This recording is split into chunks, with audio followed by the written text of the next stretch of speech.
to see what's happened within the past year since we're here filming What in the World Are They Spraying just about a year ago. And so let's go and see our good friends, see what they've been experiencing on the farm. I believe that they've actually tested the rain and found some contamination from chemtrail geoengineering programs.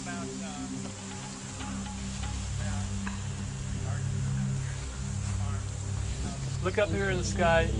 These so-called cirrus clouds are actually sprayed aerosols. They spread out. They're much higher than the lower clouds, which are trade wind clouds.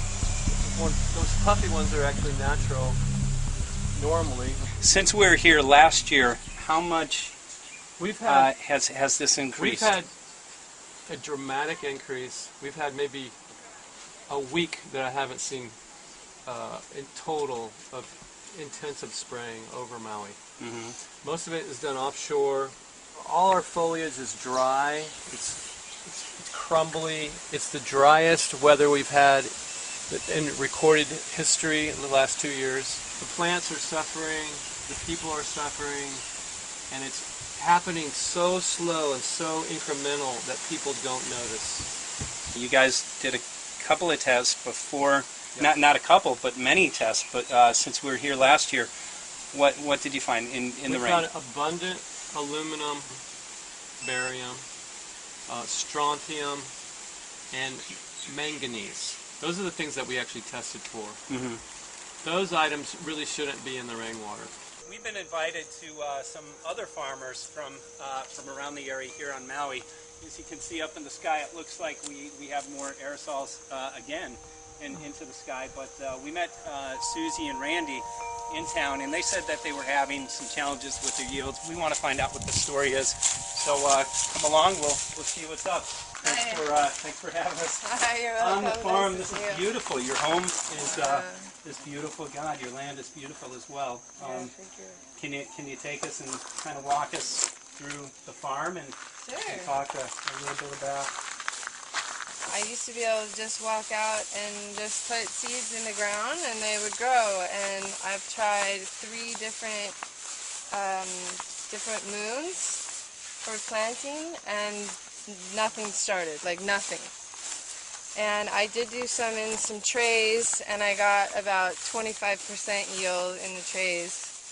So I do have some plants growing right now, but it's definitely a lot less than like last winter when I started planting for the summer. Yeah, I mean the rain has definitely been different. It's always different here, but we had kind of a drier winter than and a very late winter. All the rains came in the springtime this year, and not so much in January and February where they normally are. Mm-hmm. That was quite different. And it came all at once. Hey Mike, I just wanted to tell you, one of my friends, I was talking to a friend of mine after you left today about the chemtrails, and I was in Hiko, and he was like, oh yeah, see look, here's one right there. And I was like, oh, okay. And it was really consolidated, like it had just happened. And then I came home and I've been watching it all day, and it turned into that wispy thing that you showed me this morning. It's funny, I've known about the chemtrails for a while, but no one ever showed me what it was or whatever. So I just wanted to let you know I understand now. My name is Bob Michael. I'm a retired air traffic controller here on Maui. I'm from Honolulu. And a friend started explaining about the chemtrails to me, and I wasn't aware of it. And then I started noticing the patterns of the chemtrails, and they were north to south, which would be a very unusual contrail for here, because all the air traffic at higher altitude overflights are at east and west, going from Asia to the U.S. mainland. So it became really obvious pretty fast that it was not a normal situation going on. And the more I observed it, and I've just noticed how it gets spreading out, and it'll come over and it just spreads and the sky turns gray. And it's a continuing process, and it seems to be building and building more and more every day. We were supposed to have a La Nina, which brings heavy rains, heavy winter rains, and we rely on that rain and for our livestock, for our cattle and our pigs, and we haven't. April is supposed to be one of our wettest months, and we usually get 8 inches or so, and we've barely even gotten an inch, and we rely on that rain to bring us through the summer. My name's Lynn, and I'm a farmer out in Haiku in Maui, and last year I had a sudden death to all of what we would call our sentinel plants, which is oregano, mint, some indigenous plants, which would be like gotocola, and these are all the plants that we would use, and they survive almost anywhere. And I took my samples in to the county extension service twice. They lost them, and then when they finally did get them to call me back, they said, oh, bugs. I'm like, yes, but bugs come after disease and weakness. And so I'm seeing things also in failures in plastics and rubber in unprecedented levels out there. And then when I did run into a USDA inspector at the airport, and I said, okay, what is going on with these particular plants? I've never had these plants die on me before. And she said, my plants like that are dying in my home garden too. And I said, well, are you guys checking it out? She says, well, no, we're not really checking it out. I just started an organic garden, and the other day we noticed quite a lot of spraying in the sky. Collected rainwater that night. The next morning we tested it, and we used 2 different methods. The first test came up as 7.5 pH, and the second test came up as 6.7. So according to Francis Maggles, a biologist in California who I've spoken with, this is really alkaline. The first test was 100 times more alkaline than is normal, and the second test would have been about 20 times more alkaline than normal.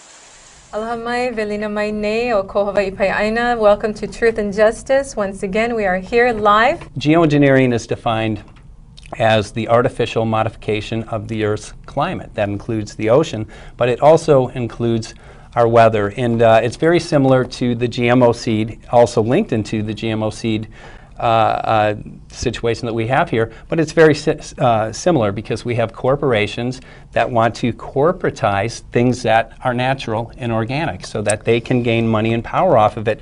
No, there's another part of geoengineering. It's called iron fertilization. What they are doing is changing the composition of our ocean. The theory and the belief is that the HAARP uses the metal particulate that we have in our sky to use as a conduit to emit its frequency.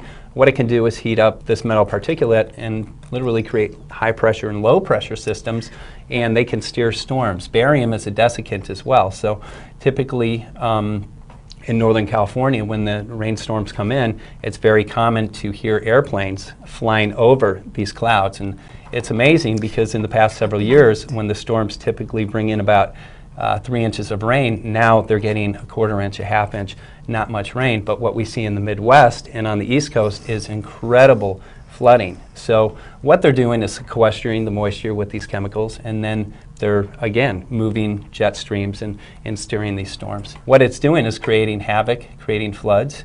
It's hurting people, it's killing people. Many people have died from this, and many people have lost their homes.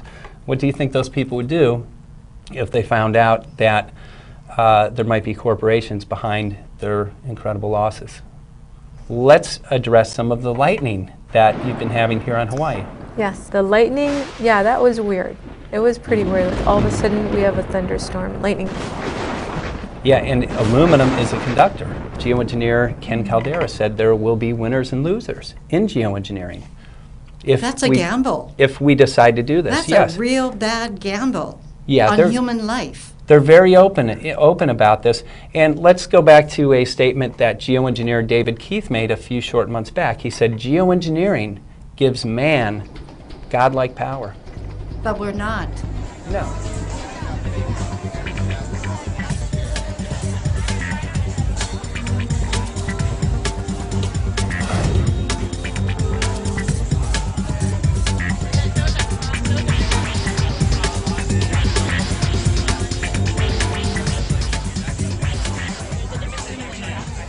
we've seen a great increase in cancers in the past several years. But we're here for Earth Day. Let's talk about these substances and what they do to our Earth, not their Earth. Aluminum oxide is very toxic, and it will change the pH of soils. What we've noted in our journey, not only here on Maui, but in other areas such as Northern California, scientists started noticing that the ecosystems were dying off. As we see here on Hawaii, many farmers who I've interviewed have told us that they are having difficulty getting the yields that they have just a couple of years ago. Aluminum is very toxic to soils. It will destroy natural systems. Earth Day produced so much public interest that over 200 people showed up to our Chemtrail Geoengineering Symposium later in the week. There are letters from anonymous military people that say spraying at this altitude, 40,000 feet, cannot possibly affect human health at all. Now that's just wrong. We don't spray above Maui or Hawaii if they want to get involved. We don't spray until we see an EIS, Environmental Impact Statement, which covers health and environment. We're supposed to have this law that says an EIS. You got to do an EIS before you affect us. Okay? Well, have we obeyed the law? So can you pass a moratorium not to do it until there's an EIS? Number one. Number two, that other guy from Tennessee or Texas who said, well, I think a little bit of experimentation is okay. If we get our backs against the wall, we might have to do this. Yeah. Well, now it's my area. When you're having a problem, an outbreak, the papaya is all dying from ring spot virus, an outbreak of dengue. You get to do experimental things if and only if you get written informed consent from everybody involved. It's as simple as that. Other speakers were Dr. Bonnie Marsh, human rights activist Mehalani Ventura, and Bruce Douglas, director of Maui Earth Day. The event birthed the beginning steps towards the Blue Sky Ordinance, which will ban aerosol spraying from geoengineering programs above Maui. And from that has gone into the concept of, well, what can we do here locally? We can pass a county ordinance that says you may not spray things in our sky without our permission. And we've had meetings with county officials who've been listening, health department people who have actually taken a part over the past year and have done range sample testing.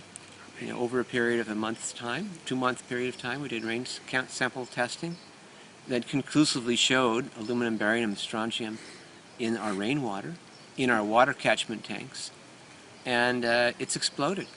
So many people it's common knowledge now, whereas a year ago it wasn't common knowledge. People hadn't heard about it, or thinking it was even happening in Hawaii.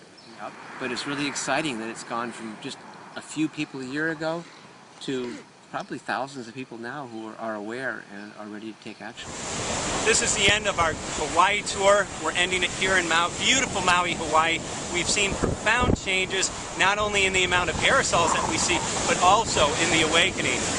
We have many public officials now who are starting to take steps and putting together a county resolution to ban aerosol spraying above the island here. Also, we've seen a tremendous awakening in consciousness, people who want to get active and are addressing this. So again, I encourage everyone, what's happening on Maui can happen in your community. You can get involved at the local level, you can get involved at the city level, you can even get involved at the national level and at the world level. What's important is that each and every one of us get involved and address the issue of geoengineering. Together, we can all make a difference. Thanks.